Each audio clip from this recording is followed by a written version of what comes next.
Welcome to Stream, a truck tractor trailer.com production. My name is Zach Miller. I'm your host, and I'm so honored to be joined today by Ellen Voie, who is the CEO of Women in Trucking, the Women in Trucking Association. Ellen, welcome. Thank you so much for joining us today. Well, thanks for having me on, Zach. I appreciate it.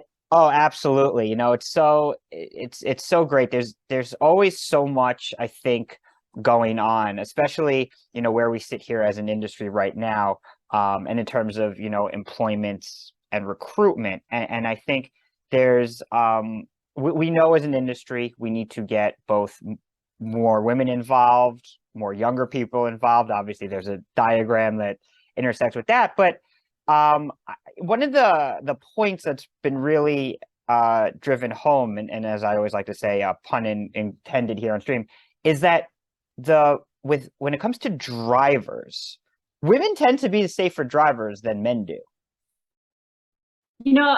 It's funny, not funny, but for years I tried to get that data because many organizations did not break down any of their research by gender.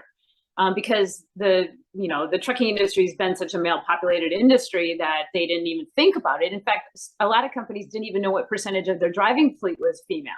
So when I started asking questions, and I would have to take anecdotal evidence from like automobiles and things like that, but the American Transportation Research Institute actually did crash causation study and broke it down by gender and found that or put it this way, male commercial drivers are 20% more likely to be involved in a crash in every statistically significant area, whether it's at night, on curves, intersections, 20% more than female drivers. And so it just reinforced the fact that women are risk averse. And so you want a safer person in the cab of that 80,000-pound vehicle, right? Absolutely. And I think I'm so glad that message is really getting out there. And I mean, you and I offline, we spoke about this, that it's been really pushed on social media recently, that crash causation study and the percentages. And I think that ties in so much into something that we're starting in terms of the shift in women looking to enter trucking. Many of them are starting to do it now as a second career, as they graduated high school, they graduated college, they did something else and it wasn't working for their lifestyle anymore. And they view trucking and the ability to be a truck driver as something a little bit more in line with their current needs and goals. And I think that as we look to get more women into the industry, the notion of, hey, this is a job that you can do safely, and that you can support your family on.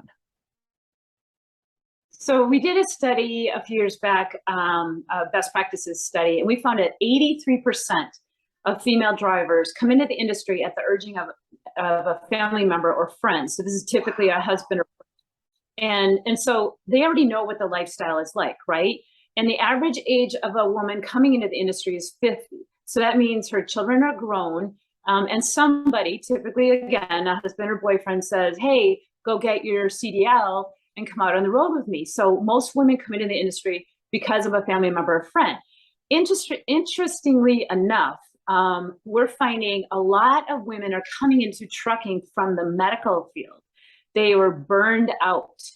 And so, I did a quick survey yesterday on our Facebook page. We have about 11,000 members on there. And within an hour, I had, pretty significant response.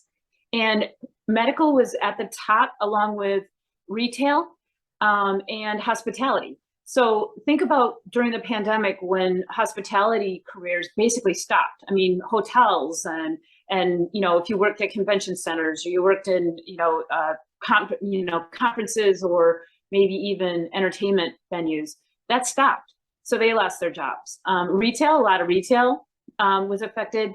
But surprisingly, the fact that they're coming from the medical field, it meant because they were burned out.